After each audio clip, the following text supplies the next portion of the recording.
भारत में लोग कोविड के दूसरे चरण से संभल नहीं पा रहे हैं कि लोगों का कहना है कि तीसरा चरण शुरू हो गया है। विशेषज्ञ कह रहे हैं कि भारत में कोविड का तीसरा चरण शुरू हो चुका है और ये लोगों के ऊपर तूफान की तरह बरसेगा और ये कोविड के दूसरे चरण से भी ज़्यादा खतरनाक होगा और बेहद दर्दनाक होगा।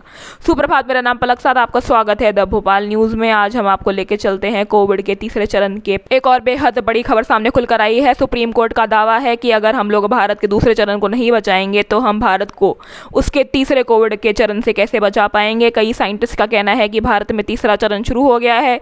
इन सब के बीच में एक बेहद बड़ा सवाल खुलकर आता है कि अगर तीसरे चरण में बच्चे संक्रमित होने लगे कोरोना से तो माँ बाप हॉस्पिटल में रहेंगे या घर में रहेंगे। ये बेहद बड़ा सवाल है और बच्चों का टीकाकरण कब से शुरू होगा, क्योंकि तीसरे चरण में बच्चों को प्रभावित होना कोरोना से बेहद दर्दनाक हो सकता है और ये बहुत रिस्की है और बहुत डेंजरस सिचुएशन है जो इस समय भारत में है कि अगर तीसरा चरण शुरू हो गया तो दूसरा चरण नहीं संभल रहा है, तीसरा चरण तो और ज़्यादा तूफान की तरह बरसेगा लोगों के ऊपर। तो उसमें पूरा मैनेजमेंट सिस्टम कैसे होगा भारत में। देते हैं हम आपको गुप्त रिपोर्ट। सुप्रीम कोर्ट हर दिन डांट रहा है और कॉन्फ्रेंस मीटिंग्स कर रहा है केंद्र और राज्य सरकार के साथ कि क्या इम्प्लीमेंटेशन हो रहा है सेकेंड वेव का और चीज़ों में सुधार क्यों नहीं आ रहा है।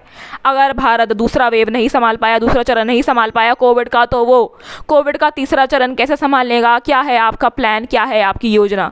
इन सब बातों में बेहद ज़रूरी है कि एक सुप्रीम कोर्ट दखलबाजी दे और जो सेंट्रल गवर्नमेंट और स्टेट गवर्नमेंट एक दूसरे से लड़ाई करती रहती है कोविड के रिगार्डिंग और ऑक्सीजन टैंक्स के रिगार्डिंग, तो सुप्रीम कोर्ट को बीच में आना पड़ता है, दखलबाजी देनी पड़ती है। क्योंकि अगर सुप्रीम कोर्ट बीच में नहीं आता है तो कोई भी सख्त कानून का इम्प्लीमेंटेशन नहीं होता है। तो सुप्रीम कोर्ट बेहद डांट रही है सेंट्रल गवर्नमेंट को और स्टेट गवर्नमेंट को कि आप लोगों की सिचुएशंस में और कोविड की इस पूरे चरण में सुधार क्यों नहीं ला पा रहे हैं। और इसी के कारण कुछ सुधार आया है चीज़ों में। दिल्ली में अब आज से हर दिन 700 टन ऑक्सीजन आएगा लोगों के लिए कि लोग बिल्कुल भी ऑक्सीजन की किल्लत की वजह से मृत्यु ना हो लोगों की और लोगों की जान बच जाए।